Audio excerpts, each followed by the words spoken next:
O velho Sebastião estava ali, sentado na proa do barco de madeira desgastada, observando seus 3 filhos subirem apressados na caminhonete preta que acabará de estacionar no pier. Nenhum deles olhou para trás. Nem mesmo um aceno. A poeira levantada pelos pneus foi a última coisa que ele viu antes de desaparecerem na curva da estrada de terra. Era seu aniversário de 75 anos. Vocês conseguem imaginar o que passa na cabeça de um pai nesse momento? Aquele silêncio pesado, o cheiro de maresia misturado com a sensação de que tudo que você construiu na vida simplesmente não teve valor algum para as pessoas que você mais amou? Sebastião passou a mão trêmula pelo rosto enrugado e olhou para o barraco de madeira onde morava há 40 anos. Aquele lugar humilde na beira do rio, com suas tábuas remendadas e telhado de zinco enferrujado, tinha sido testemunha de toda a sua história. Foi ali que ele criou Roberto, Marcos e Juliana depois que Maria faleceu no parto da caçula. 3 crianças pequenas, um homem sem estudo e um barco velho. Era o que ele tinha. O que Sebastião não contou para ninguém, e é aqui que a história começa a ficar interessante, é que dentro daquela mala velha embaixo da cama, entre roupas surradas e fotografias amareladas, havia algo que mudaria completamente a perspectiva dessa história.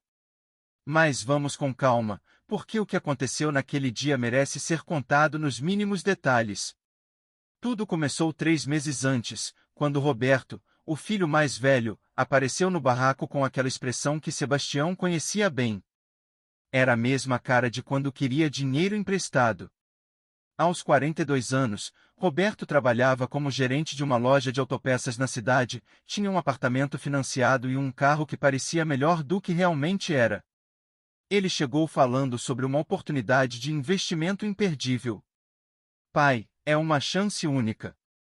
Meu amigo está vendendo participação em um negócio de importação. Em 6 meses a gente dobra o dinheiro. Você tem alguma reserva guardada? Eu sei que você sempre foi econômico. Sebastião balançou a cabeça devagar. Filho, tudo que tenho é esse barco e essa casa. Mal consigo pagar as contas com o que ganho levando o turista para pescar. A decepção no rosto de Roberto foi instantânea. Ele olhou ao redor do barraco como se estivesse realmente vendo aquele lugar pela primeira vez. O constrangimento de ter um pai pobre estava estampado em cada músculo tenso de sua mandíbula. Tá bom, pai. Eu entendo. Cada um vive do jeito que escolhe viver, né? Aquelas palavras cortaram fundo. Sebastião não escolheu ser pobre. Ele escolheu ser pai. Escolheu acordar todo dia às 4 da manhã para pescar. Escolheu vender o único anel de ouro que tinha, herança de sua mãe, para pagar a cirurgia de apendicite de Marcos quando o menino tinha 12 anos.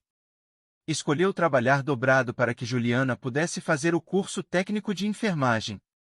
Mas será que os filhos enxergam esses sacrifícios? Ou a gente cria expectativas que eles nunca pediram para carregar? 2 semanas depois, foi a vez de Marcos aparecer. O filho do meio sempre foi o mais distante. Formado em administração, trabalhava em uma empresa de logística e se casara com Patrícia, uma mulher que nunca escondeu o desconforto de ter um sogro ribeirinho. Eles tinham 2 filhos pequenos que Sebastião mal conhecia. As visitas eram raras e sempre apressadas. Pai, vim aqui falar sério com você. Patrícia e eu estamos preocupados. Você já pensou em ir para um asilo? Não desses ruins não, tem uns muito bons hoje em dia. Você teria companhia, assistência médica, alimentação garantida. Sebastião estava consertando uma rede de pesca quando ouviu aquilo.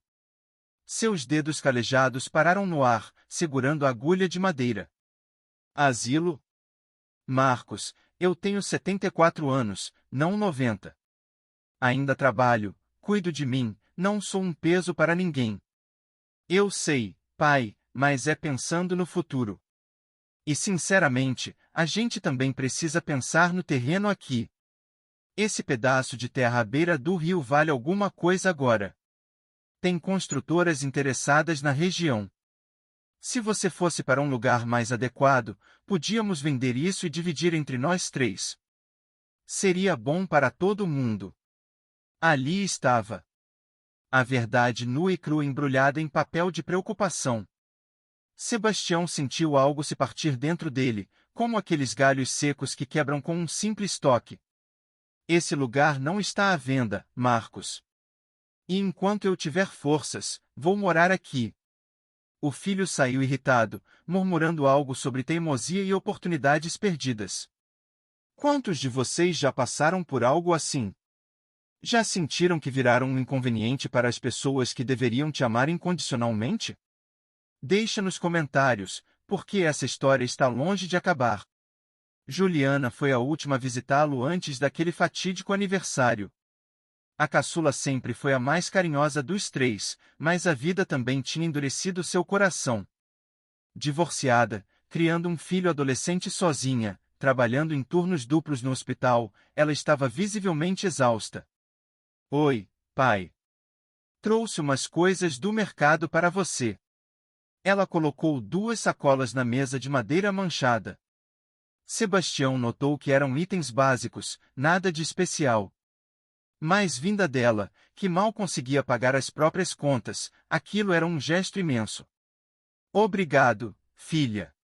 Como vai o Rafael? Indo. Adolescente, né? Só pensa em videogame e besteira. Falando nisso, pai, preciso te pedir uma coisa. Rafael precisa de um computador para a escola. Não precisa ser novo, um usado serve. Você conhece alguém que esteja vendendo algum? Ou tem como me emprestar uns R$ 500? Prometo que pago em 3 meses. Sebastião abriu a lata de café onde guardava algum dinheiro. Tinha R$ 180, a última pescaria tinha sido fraca. Só tenho isso aqui, filha.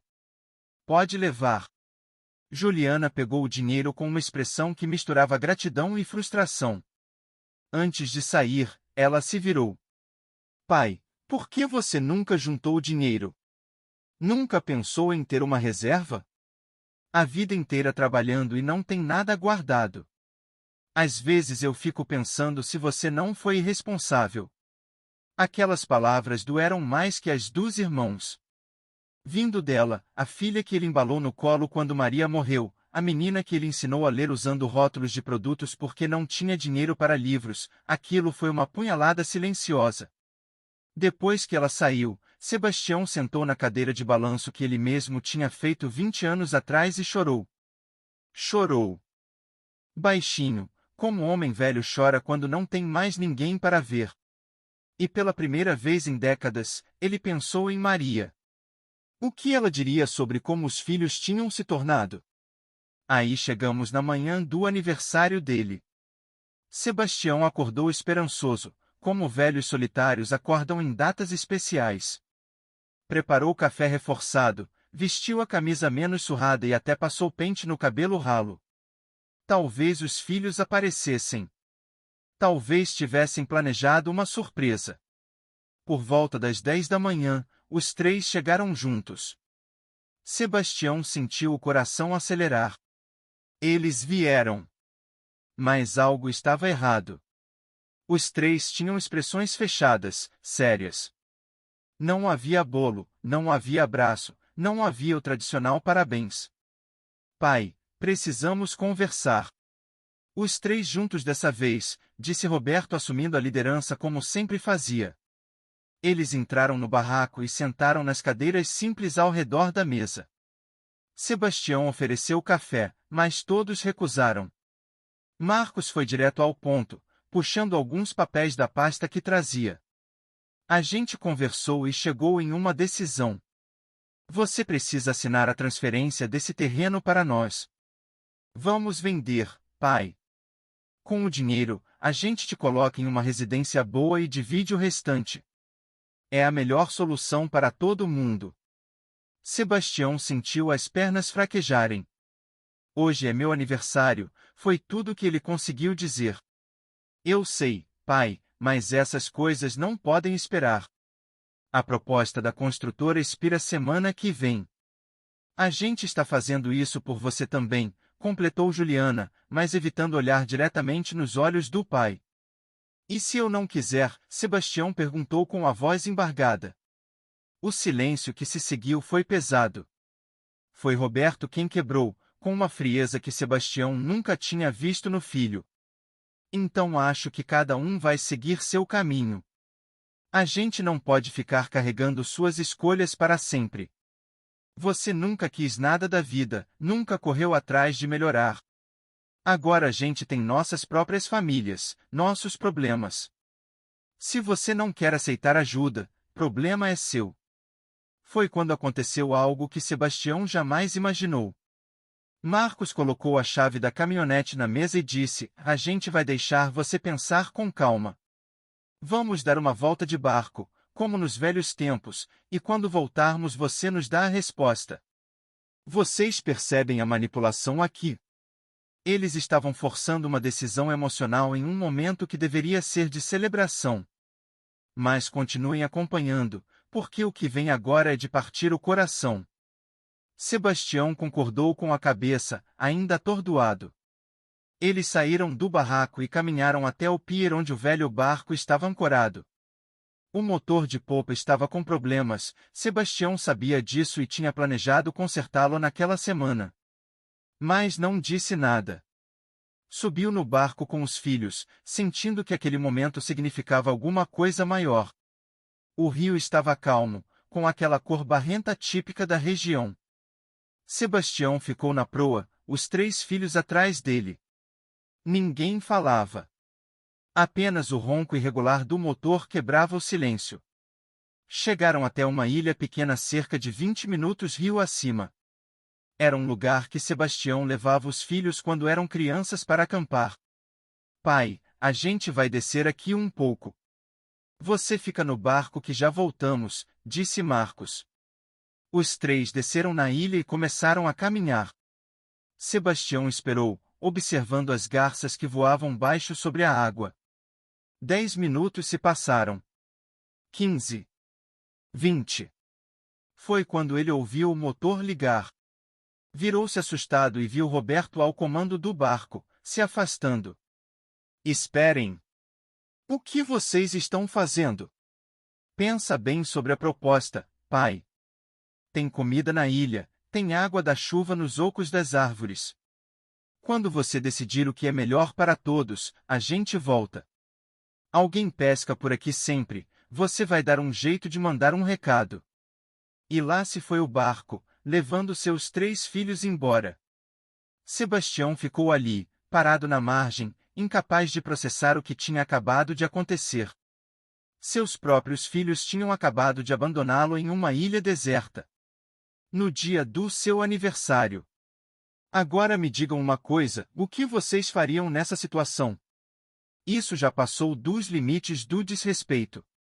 É crueldade pura. Mas segurem suas emoções, porque essa história tem reviravoltas que vocês não estão esperando. Sebastião caminhou pela pequena ilha. Conhecia cada palmo daquele lugar. Havia abrigos naturais formados por pedras, realmente tinha água acumulada em alguns troncos, e se soubesse fazer armadilhas poderia pegar peixe ou algum pequeno animal. Mas a questão não era sobrevivência física. Era emocional. Como ele tinha chegado a esse ponto? Onde foi que ele errou na criação daqueles 3? A noite caiu e Sebastião fez uma pequena fogueira.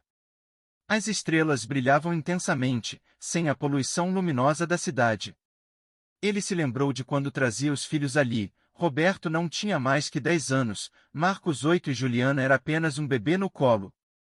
Eles assavam peixe na fogueira, Roberto ria tentando pegar vagalumes, Marcos fazia perguntas sobre as constelações que Sebastião não sabia responder mas inventava histórias bonitas. Onde aqueles meninos se perderam? Ele se perguntou em voz alta para o rio escuro. O que Sebastião não sabia é que naquele exato momento, enquanto ele estava sozinho na ilha confrontando a rejeição dos filhos, Roberto, Marcos e Juliana estavam tendo uma conversa muito diferente do que ele imaginaria. De volta ao pier, os 3 subiram na caminhonete e ficaram em silêncio por alguns minutos. Foi Juliana quem começou a chorar primeiro. A gente realmente fez isso? A gente abandonou nosso pai em uma ilha? Era necessário, Juliana. Ele precisa entender que não dá mais para ser teimoso. A gente fez pela saúde dele, disse Marcos, mas sua voz tremia. Roberto, que dirigia, apertou o volante com força. Vamos dar 12 horas. Amanhã de manhã voltamos lá. Ele vai ter concordado, tenho certeza.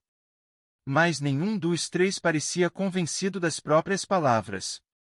O que eles tinham feito cruzava uma linha que não deveria ser cruzada. E em algum nível profundo, cada um deles sabia disso. Enquanto isso, outro evento estava se desenrolando. Seu Joaquim, um velho amigo de Sebastião que também vivia da pesca, tinha passado pelo barraco dele mais cedo trazendo um pedaço de tambaqui que havia pescado. Estranhou não encontrar ninguém, mas viu a porta destrancada balançando com o vento e isso preocupou. Sebastião sempre trancava a porta quando saia. Joaquim entrou cauteloso e chamou pelo amigo. Nada. Foi quando viu a mala velha entreaberta embaixo da cama, como se alguém tivesse mexido ali apressadamente. Curioso e preocupado, ele abriu completamente a mala. O que viu o fez cair sentado na cama. Dentro da mala havia extratos bancários, documentos e um pequeno caderno de anotações. Joaquim não era muito letrado, mas conseguiu ler os números das páginas. O valor nas contas bancárias o deixou sem ar: R$ 8.456.732. Esse momento merece uma pausa.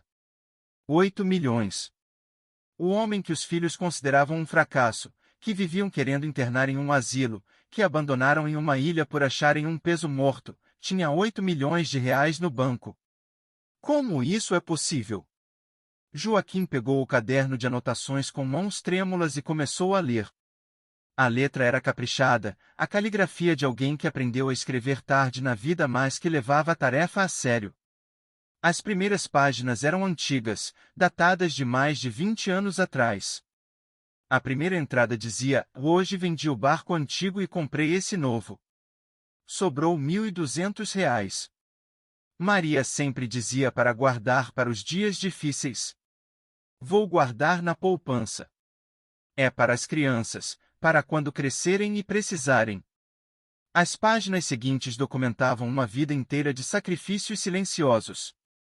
Cada entrada contava uma história. Hoje recusei o convite para a festa do João. Iam cobrar R$ 50. Economizei. Roberto quer fazer faculdade daqui a alguns anos. Preciso estar preparado. Ou, consertei o telhado sozinho. O pedreiro ia cobrar 300. Guardei mais esse dinheiro. Juliana vai casar um dia, quer fazer uma festa bonita. Página após página, ano após ano, Sebastião documentava cada centavo economizado. Mas havia algo mais naquele caderno. Na metade dele, as entradas mudavam de tom. Começavam anotações sobre investimentos. Hoje fui na cidade e abri uma conta em uma corretora. O gerente riu quando viu minha roupa simples, mas expliquei que tinha algum dinheiro guardado. Ele me ajudou a comprar ações de empresas sólidas. Disse que é para longo prazo. Sebastião, o velho pescador analfabeto funcional, tinha aprendido sozinho sobre mercado financeiro. Pegava ônibus até a cidade uma vez por mês, sentava com o gerente do banco, fazia perguntas, anotava tudo. Comprava ações de empresas boas, mantinha o dinheiro investido, reinvestia os dividendos. Havia uma entrada particularmente comovente de 12 anos atrás. Hoje as ações da Petrobras que comprei há 5 anos triplicaram. Vendi metade e diversifiquei. O dinheiro cresceu para R$ 180 mil. Mas Roberto veio pedir emprestado para abrir a loja de autopeças. Não dei. Não porque não quero ajudar, mas porque ele precisa aprender o valor do esforço próprio. Se eu der tudo de mão beijada, como ele vai valorizar? Essa filosofia permeava todo o caderno. Sebastião tinha dinheiro, muito dinheiro, mas escolheu viver de forma simples e deixar que os filhos construíssem suas próprias vidas. Ele queria que aprendessem o valor do trabalho, da persistência, da humildade. Mas tinha algo mais. Nas últimas páginas, as entradas eram recentes: estou velho. Sei que não vou durar muito mais. O dinheiro está dividido em 3 contas separadas, uma para cada filho. 2.800.000 para cada um. Já deixei tudo documentado com o advogado. Quando eu partir, eles vão receber. Só espero que usem com sabedoria. Só espero que entendam que a riqueza verdadeira não estava no dinheiro que acumulei, mas no amor que tentei dar. Joaquim sentiu lágrimas escorrerem pelo rosto enrugado. E continuou lendo. Hoje Roberto veio pedir dinheiro para investimento. Vi no olhar dele que não era sobre oportunidade, era sobre vergonha de mim. Não dei não porque não tenho, mas porque ele precisa me amar pelo que sou, não pelo que posso dar. Marcos quer me colocar em asilo para vender minha terra. Minha terra. O lugar onde criei meus filhos, onde Maria está enterrada simbolicamente em cada árvore que plantei. Não vou dar para eles venderem. Quando eu morrer, podem fazer o que quiserem. Mas enquanto vivo, essa terra é minha dignidade. Juliana pediu R$ 500 hoje. Dei 180 que tinha em casa. Vi a decepção no rosto dela. Mas como explicar que tenho milhões, mas não quero que me amem pelo dinheiro? Como dizer que preciso saber se o amor deles é real? Joaquim fechou o caderno e ficou ali sentado por longos minutos. Então pegou o telefone antigo de Sebastião e começou a discar. Precisava encontrar os filhos dele. Precisava contar o que tinha descoberto. Mas nesse momento, alguém bateu na porta. Era um homem de terno, com uma pasta executiva. Apresentou-se como Dr. Henrique, advogado de Sebastião há 15 anos. Vim trazer os documentos finais que Sebastião pediu. Ele está? Joaquim contou rapidamente o que tinha acontecido. O advogado ficou pálido. Eles fizeram o quê? Abandonaram ele em uma ilha? Esses mesmos filhos que vão herdar 8 milhões? Os dois saíram juntos para procurar Roberto, Marcos e Juliana. Não foi difícil encontrá-los. Estavam no pequeno bar do vilarejo, bebendo em silêncio, cada um mergulhado em seus próprios pensamentos atormentados. Quando Joaquim e o advogado entraram no bar, os 3 olharam assustados. Joaquim foi direto ao ponto, colocando o caderno na mesa com um baque surdo. Vocês sabiam quem é o pai de vocês? Sabiam realmente? Roberto pegou o caderno com a testa franzida. Começou a ler. Marcos e Juliana se aproximaram, lendo por cima do ombro do irmão. À medida que viravam as páginas, as expressões mudavam. Descrença. Choque. Horror. Compreensão devastadora. Isso não pode ser verdade, murmurou Marcos. 8 milhões? Doutor Henrique abriu a pasta e espalhou os documentos na mesa. Extratos bancários, certidões de investimentos, o testamento. Seu pai é um dos homens mais ricos desta região. Viveu de forma humilde por escolha. Cada centavo foi economizado pensando em vocês. E vocês, o que fizeram com ele hoje? Juliana começou a soluçar. Roberto estava branco, relendo as passagens do caderno onde Sebastião explicava por que não dava dinheiro aos filhos. Marcos simplesmente não conseguia falar. Ele está sozinho naquela ilha agora, disse Joaquim com a voz dura. No aniversário dele. Abandonado pelos filhos que ele amou mais que a própria vida. E vocês querem saber a parte mais triste? Ele tem dinheiro para comprar 100 barcos, 100 casas, 100 vidas de luxo. Mas escolheu viver simples para ensinar vocês sobre caráter. E no final, vocês provaram que a lição não foi aprendida.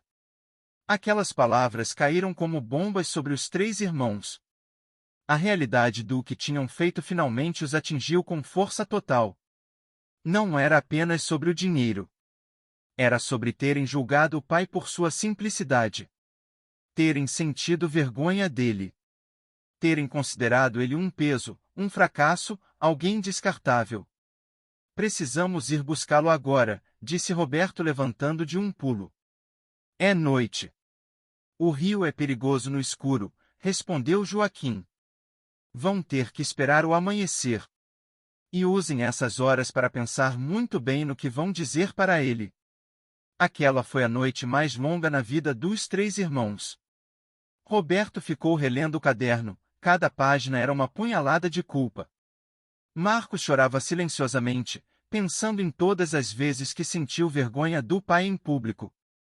Juliana abraçava o caderno como se pudesse assim abraçar o pai, pedindo perdão baixinho.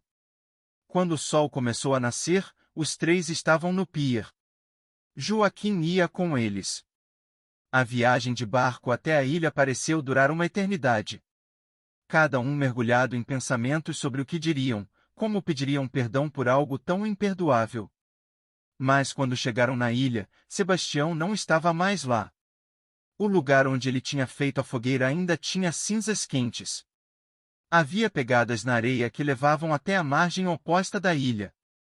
E ali, amarrado em um tronco, havia um bilhete escrito em um pedaço de casca de árvore com carvão: para meus filhos, um pescador passou de madrugada e me ofereceu carona. Aceitei. Não porque quero fugir de vocês, mas porque preciso de tempo para pensar se ainda tenho filhos ou se perdi todos os três em algum momento que não percebi. O amor de pai é incondicional, mas o respeito precisa ser mútuo. Sebastião. Roberto caiu de joelhos na areia. Marcos gritou o nome do pai para o rio vazio. Juliana simplesmente desabou, soluçando descontroladamente. Agora vocês devem estar se perguntando, e depois? O que aconteceu? Bom, essa história tem um final que precisa ser contado com cuidado, porque ela ensina sobre algo muito maior que dinheiro. Os três irmãos voltaram para o barraco do pai.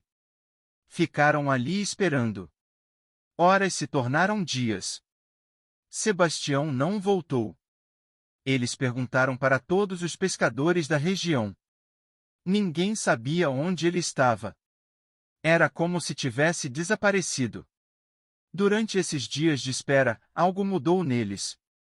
Roberto começou a realmente olhar para aquele barraco. Viu os remendes feitos com carinho, as fotos de quando eram crianças cuidadosamente guardadas em uma caixa de sapatos, o pote onde o pai guardava moedas com etiquetas: faculdade do Roberto, casamento da Juliana, formatura do Marcos. Marcos encontrou cadernos antigos onde o pai tinha anotado receitas de remédios caseiros para quando eles ficavam doentes. Cada sintoma, cada tratamento, documentado com o cuidado de quem não tinha dinheiro para médico mas tinha amor infinito para dar. Juliana descobriu uma gaveta cheia de cartas que ela tinha escrito para o pai quando era criança. Bilhetinhos simples: te amo, pai, você é o melhor pai do mundo, quando eu crescer quero ser forte como você. Sebastião tinha guardado cada um. Mas ela não tinha guardado nenhuma memória do amor dele. No quinto dia, Joaquim apareceu com notícias. Sebastião estava na cidade, hospedado em um hotel simples. Não queria ver os filhos ainda. Precisava de mais tempo. Mas deixou isso aqui para vocês, disse Joaquim entregando 3 cartas, uma para cada filho. Vamos ler juntos a carta que Roberto recebeu, porque ela resume o coração de um pai. Roberto, meu filho. Você foi meu primeiro. Quando sua mãe morreu e te segurei no colo naquela noite terrível, prometi que seria pai e mãe para você. Trabalhei em 2 barcos, pesquei de madrugada até o sol se pôr. Vi você crescer, se tornar homem, ter sua própria família. E em algum lugar desse caminho, você começou a ter vergonha de mim. Vi nos seus olhos quando me apresentava aos seus amigos. Vi na pressa das suas visitas. Vi no jeito que desviava o assunto quando perguntavam sobre sua família. Isso doeu mais que qualquer fome que passei, mais que qualquer noite em claro. Mas nunca deixei de te amar. Nunca. O dinheiro que guardei era para vocês terem uma vida melhor. Mas quis que vocês construíssem caráter primeiro. Um homem com dinheiro e sem caráter é apenas um homem rico. Um homem com caráter e sem dinheiro é um homem completo. Você tem dinheiro vindo, mas tem caráter para usá-lo bem? Pense nisso. Seu pai que sempre te amou, Sebastião. As cartas de Marcos e Juliana eram similares, cada uma tocando nas feridas específicas de suas relações com o pai. Marcos leu sobre como Sebastião percebia a distância dele, como entendia mas sofria com isso. Juliana leu sobre como o pai sabia de suas dificuldades financeiras mas queria que ela aprendesse a ser forte, independente. Cada carta terminava da mesma forma: estarei no banco na próxima segunda-feira às 10 da manhã para oficializar a transferência do dinheiro. Vocês merecem, porque é resultado do meu trabalho e sempre foi destinado a vocês. Mas a pergunta que deixo é: vocês conseguem me amar sem o dinheiro? Conseguem respeitar quem eu fui? Porque eu jamais pedi para ser rico. Apenas pedi para ser amado como pai. A segunda-feira chegou. Os três irmãos foram juntos ao banco, um banco grande na cidade, muito diferente do pequeno posto onde faziam suas transações habituais. Foram direcionados para uma sala VIP no último andar. E ali estava Sebastião, sentado em uma poltrona de couro, vestindo a mesma roupa simples de sempre, mas com uma dignidade que parecia irradiar dele. Doutor Henrique, o advogado, estava ao lado dele com todos os documentos preparados. Podem sentar, disse Sebastião com voz calma mas firme. Os três sentaram, nenhum conseguia olhar diretamente nos olhos do pai. Foi Roberto quem falou primeiro, com a voz quebrada: pai, eu não tenho palavras para pedir perdão pelo que fizemos. Passamos a vida inteira julgando você, sentindo vergonha, considerando você um fracasso. E você era o homem mais rico da família, em todos os sentidos. Rico em amor, em caráter, em sacrifício. E nós éramos os pobres. Pobres de espírito, pobres de gratidão, pobres de humanidade. Marcos continuou, as lágrimas escorrendo livremente: o Senhor tentou nos ensinar sobre valores e nós só queríamos saber de bens materiais. Tentou nos mostrar que simplicidade é riqueza e nós vimos como pobreza. Nos deu tudo o que importa e nós cobramos o que não precisávamos. Juliana mal conseguia falar entre soluços: pai, eu escrevi aquelas cartas quando criança dizendo que você era o melhor pai do mundo. E eu estava certa. Mas em algum momento eu deixei o mundo me ensinar que dinheiro importava mais que amor. Me perdoa. Me perdoa por ter te pedido dinheiro com aquela cara de decepção quando você deu tudo o que tinha. Você sempre deu tudo o que tinha. Sebastião ficou em silêncio por um longo momento. Olhou para cada um dos filhos, aqueles rostos que ele tinha visto crescer, mudar, endurecer. Então falou, e sua voz carregava décadas de amor e dor: quando a mãe de vocês morreu, fiz uma promessa. Prometi que daria aos meus filhos tudo o que fosse importante. Não prometi riqueza material, prometi amor, educação, valores. Trabalhei até meus ossos doerem. Acordei quando ainda era noite e dormi quando já era noite novamente. Cada peixe que pesquei, cada turista que levei rio acima, cada centavo que guardei, era pensando em vocês. Mas tinha medo. Medo de que, se soubessem do dinheiro muito cedo, perdessem o caminho. Medo de que se tornassem pessoas que medem valor pelo que está na conta bancária, não pelo que está no coração. Ele pausou, limpando os olhos com as costas da mão calejada. E sabe o que é engraçado? Meu medo se concretizou de qualquer jeito. Vocês me mediram pelo que achavam que eu não tinha. Me consideraram menos porque minha casa era simples, minha roupa era velha, meu barco era surrado. Mas vocês sabem quantas tempestades esse barco enfrentou? Quantas vezes ele nos trouxe para casa em segurança? Sabem quantas memórias tem nessas tábuas de madeira? Roberto levantou a cabeça: pai, nós fomos tolos. Egoístas. Cruéis. Não merecemos seu perdão, muito menos seu dinheiro. Mas se o Senhor nos der uma chance, vamos passar o resto das nossas vidas provando que aprendemos a lição. que entendemos finalmente o que realmente importa. Sebastião suspirou profundamente. Doutor Henrique, pode passar os papéis. O advogado começou a distribuir os documentos. Extratos mostrando as contas com quase 3 milhões em cada uma, todas já em nome dos filhos. Ações, investimentos, tudo discriminado. Os três olhavam os papéis como se fossem documentos de outro planeta. Esse dinheiro sempre foi de vocês. Desde o primeiro centavo. Eu apenas administrei até o momento certo. Mas agora preciso que entendam algo muito importante. Sebastião se levantou e caminhou até a janela, olhando para a cidade lá embaixo. Esse dinheiro pode mudar a vida de vocês.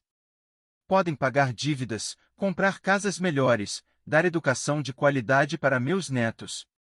Mas também pode destruí-los se não usarem com sabedoria. Vi muita gente se perder por causa de dinheiro.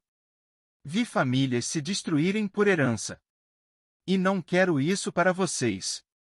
Ele se virou para encará-los, então vou fazer um pedido. Não uma condição, porque o dinheiro já é de vocês e podem fazer o que quiserem. Mas um pedido de pai.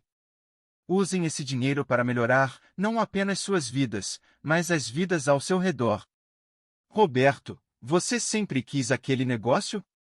Faça, mas seja honesto. Não explore os funcionários por causa da ganância. Marcos, você falou em expandir? Expanda, mas lembre-se de onde veio. Não menospreze quem está lutando. Juliana, dê uma vida melhor ao Rafael, mas ensine a ele o valor do trabalho, da humildade, da gratidão. E tem mais uma coisa. Meu barraco, minha terra, não está à venda. Enquanto eu viver, é minha casa. Quando eu partir, podem fazer o que quiserem. Mas enquanto houver vida nesse corpo velho, eu vou acordar olhando para o rio, vou pescar quando tiver vontade, vou sentar na minha cadeira de balanço vendo o sol se pôr. Porque aquele lugar não é apenas uma casa. É onde eu converso com a mãe de vocês toda noite antes de dormir. É onde sinto ela perto de mim. Entendem? Os três assentiram, incapazes de falar. Doutor Henrique começou a explicar os detalhes técnicos, mas Sebastião interrompeu. Henrique, deixe os papéis com eles.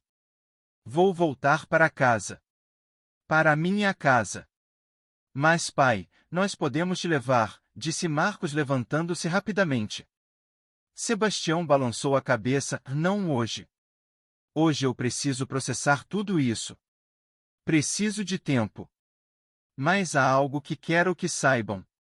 Eu perdoo vocês. Perdoo porque sou pai e é isso que pais fazem. Mas o perdão não apaga o que aconteceu. Vocês vão ter que viver com as escolhas que fizeram, assim como eu vivi com as minhas. A diferença é que minhas escolhas sempre foram por amor. E as de vocês? Ele deixou a pergunta no ar e saiu da sala, deixando três pessoas completamente transformadas para trás. Agora, vocês que estão acompanhando essa história, parem e pensem: quantas vezes julgamos as pessoas pelo que aparentam ter? Quantas vezes medimos valor por conta bancária ao invés de caráter? Se você está sentindo algo mexendo no seu peito agora, deixe um comentário compartilhando. Essa história precisa ser discutida. Os dias seguintes foram de profunda reflexão para os três irmãos. Cada um lidou com a revelação de forma diferente, mas todos carregavam o mesmo peso esmagador da culpa e da vergonha. Roberto foi o primeiro a tomar uma decisão drástica. Ele pegou o dinheiro que estava guardando para o tal investimento com um amigo e, ao invés disso, usou para reformar completamente o barraco do pai sem que ele soubesse. Contratou os melhores trabalhadores, mas com uma instrução clara: manter a essência do lugar. Trocar as tábuas podres, mas manter o estilo rústico. Consertar o telhado, mas preservar a estrutura que o pai tinha construído com as próprias mãos. Instalar encanamento adequado e eletricidade confiável, mas sem descaracterizar. Marcos começou algo diferente. Ele voltou ao vilarejo e começou a entrevistar os antigos amigos do pai, os pescadores que conheciam Sebastião há décadas. Joaquim foi o primeiro. As histórias que ouviu o deixaram destroçado, como Sebastião certa vez tinha dado seu único casaco de frio para o filho de um pescador que estava doente, como tinha ensinado técnicas de pesca para jovens sem cobrar nada, como salvou 3 pessoas de afogamento ao longo dos anos arriscando a própria vida. Marcos estava documentando tudo em vídeo. Queria criar uma memória permanente do homem que o pai realmente era, não o homem que eles tinham assumido que ele fosse. Juliana fez algo que talvez fosse o mais difícil. Ela levou Rafael, seu filho de 15 anos, até o barraco do avô e contou a verdade completa. Não poupou detalhes. Contou sobre a vergonha que sentiu do avô, sobre o abandono na ilha, sobre a descoberta do dinheiro. E, principalmente, contou sobre a lição que tinha aprendido da forma mais dolorosa possível. Rafael ficou chocado. Mas vó Maria era pobre quando morreu. Por que o vovô guardou o dinheiro ao invés de viver melhor? E Juliana, pela primeira vez, entendeu realmente a resposta, porque ele não media a vida por conforto material. Ele media por amor dado e recebido. E nós falhamos miseravelmente em retribuir esse amor. Ela ensinou Rafael a pescar naquele dia, usando as técnicas que o pai tinha lhe ensinado décadas atrás. Técnicas que ela tinha esquecido, ou melhor, que tinha escolhido esquecer porque não as considerava importantes. 2 semanas se passaram. Sebastião voltou para seu barraco e ficou em silêncio absoluto ao ver a transformação. A estrutura básica era a mesma, mas tudo estava renovado, reforçado, melhorado. E havia uma placa de madeira na entrada, talhada à mão, que dizia a casa que o amor construiu. Ele não disse nada para ninguém. Apenas entrou, tocou as paredes novas mais familiares, sentou em sua cadeira de balanço que tinha sido restaurada mais mantida, e chorou. Não de tristeza, mas de algo complexo demais para nomear. Os filhos começaram a visitá-lo regularmente, mas diferente. Roberto vinha nos fins de semana e ficava calado, apenas acompanhando o pai nas pescarias. Não falavam muito, mas a presença era diferente. Não tinha mais pressa, não tinha mais desconforto. Apenas um filho tentando reaprender quem era seu pai. Marcos trazia os vídeos que estava fazendo. Sentavam juntos e assistiam às entrevistas. Sebastião via seu próprio reflexo nos olhos dos amigos que falavam dele. Via o impacto silencioso que teve em tantas vidas. Em um desses dias, Marcos finalmente teve coragem de perguntar: pai, por que o senhor nunca nos contou sobre o dinheiro? Por que deixou a gente pensar que o senhor não tinha nada? Sebastião pensou por um longo tempo antes de responder: porque eu queria que vocês me amassem pelo que eu era, não pelo que eu tinha. Queria que o respeito de vocês fosse genuíno. E também porque vi o que dinheiro fácil faz com as pessoas. Transforma caráter, distorce valores.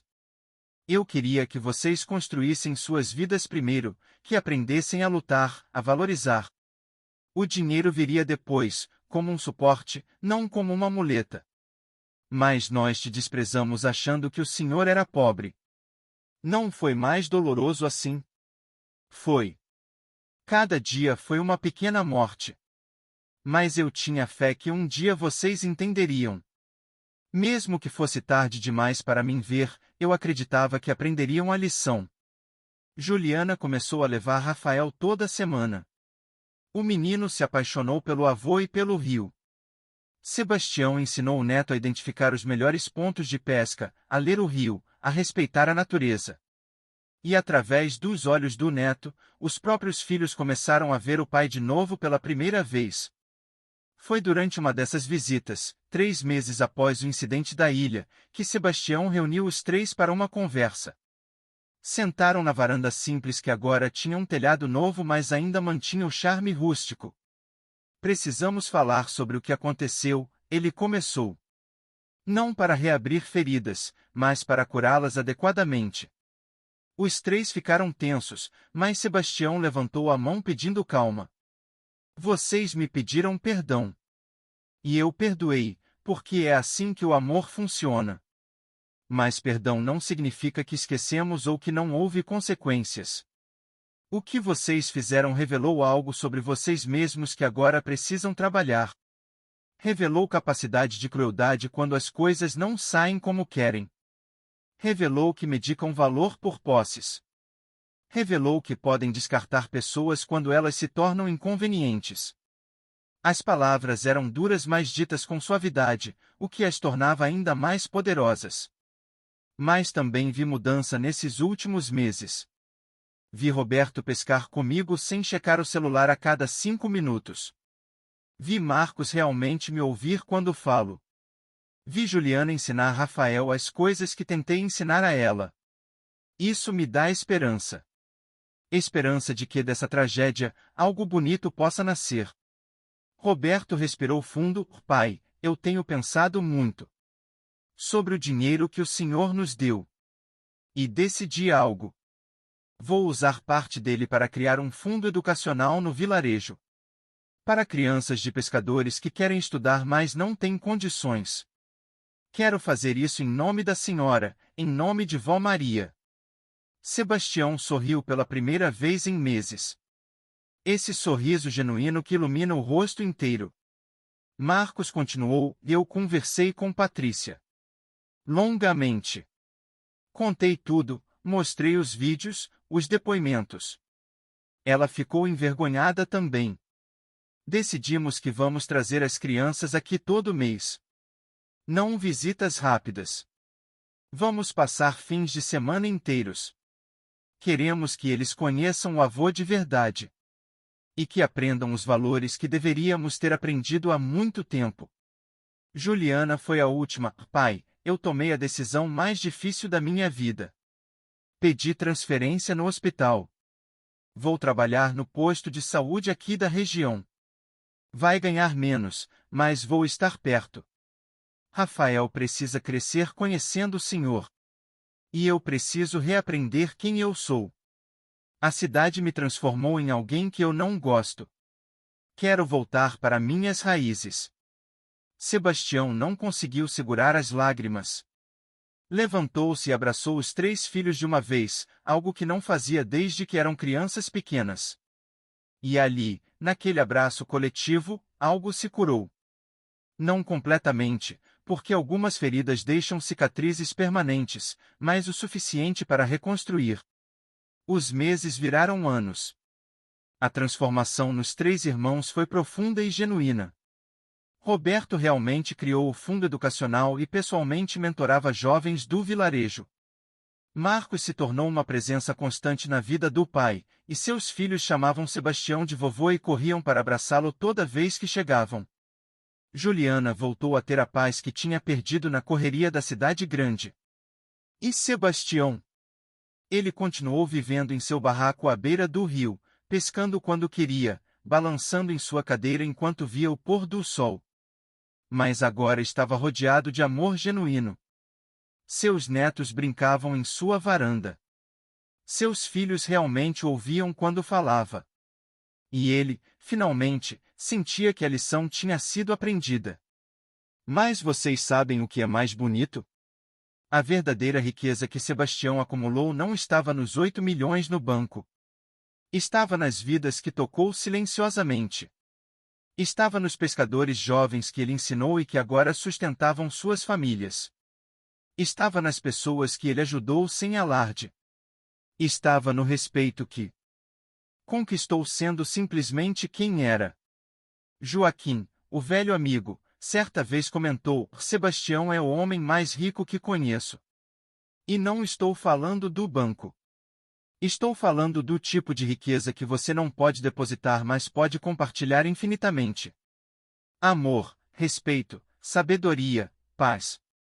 5 anos após o incidente da ilha, em um domingo ensolarado, toda a família estava reunida no barraco de Sebastião. Os 3 filhos, seus cônjuges, 4 netos. Tinha comida farta, risos altos, crianças correndo. Era o aniversário de 80 anos de Sebastião. Roberto se levantou para fazer um brinde. Pai, há 5 anos atrás, nós cometemos o erro mais terrível das nossas vidas. Abandonamos o Senhor em uma ilha por pura ganância e egoísmo. Mas o Senhor, mesmo tendo todos os motivos para nos abandonar de volta, nos deu a chance de crescer, de mudar, de aprender. O dinheiro que o Senhor guardou mudou nossas vidas financeiramente. Mas a lição que nos ensinou mudou nossas almas. Nós te amamos não pelo que você tem, mas por quem você é. E sempre deveria ter sido assim.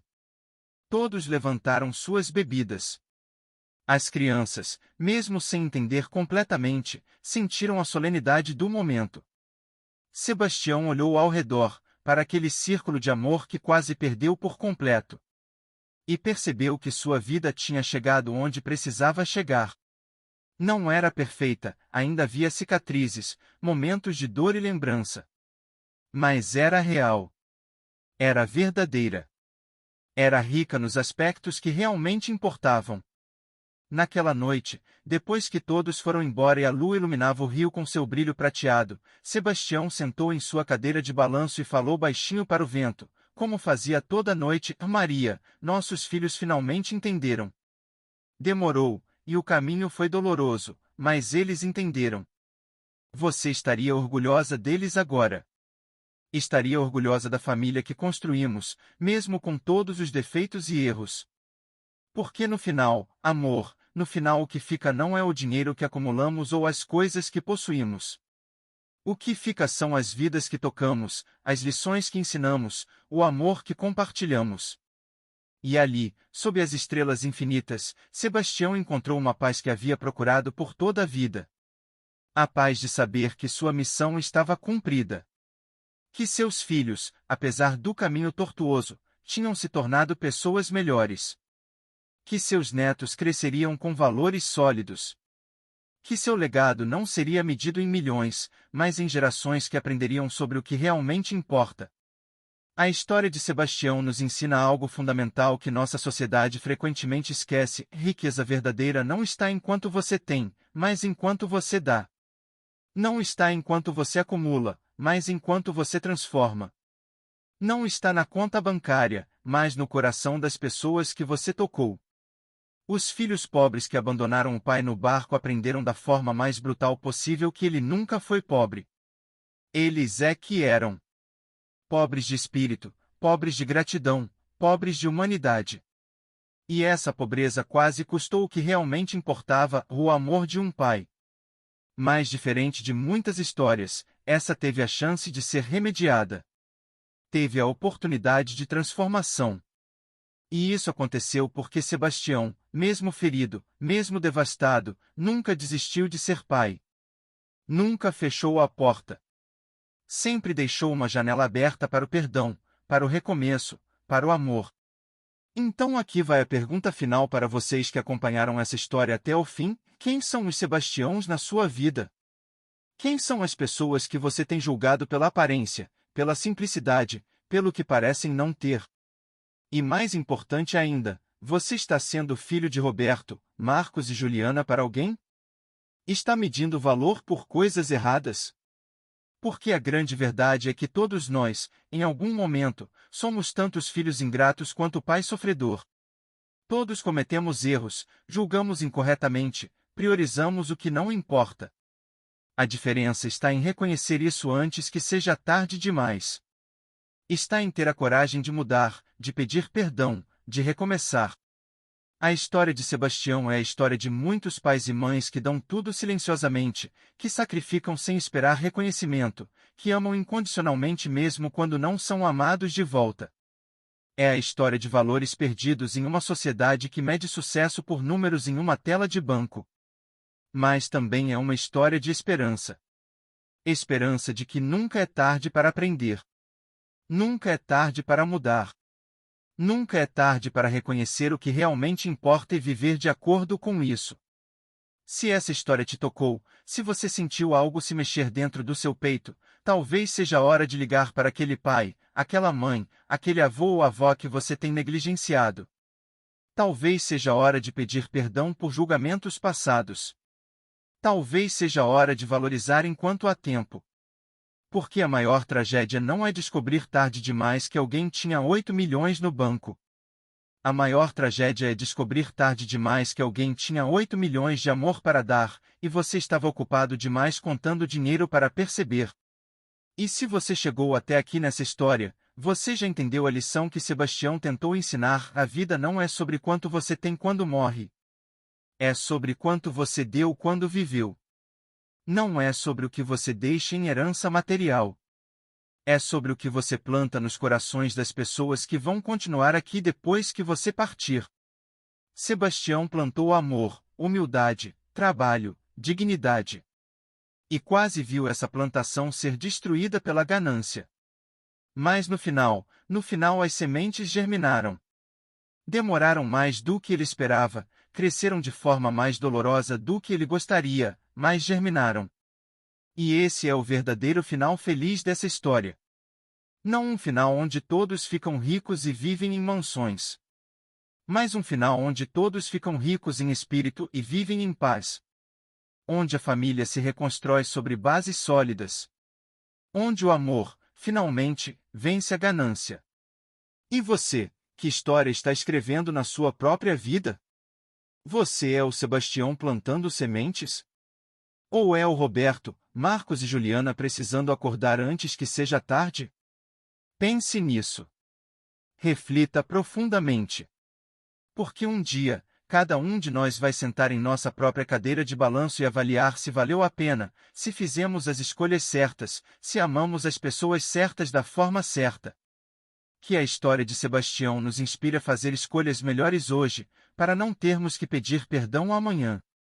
Que nos inspire a valorizar o simples, o genuíno, o verdadeiro. Que nos inspire a medir riqueza. Não por números, mas por amor compartilhado. E que nunca, jamais, abandonemos em uma ilha aqueles que nos amaram incondicionalmente, literal ou figurativamente. Porque alguns erros podem ser perdoados, mas suas cicatrizes permanecem para sempre, lembrando-nos do preço altíssimo da ingratidão. Esta é a história dos filhos pobres que abandonaram o pai no barco sem saber que ele tinha 8 milhões no banco.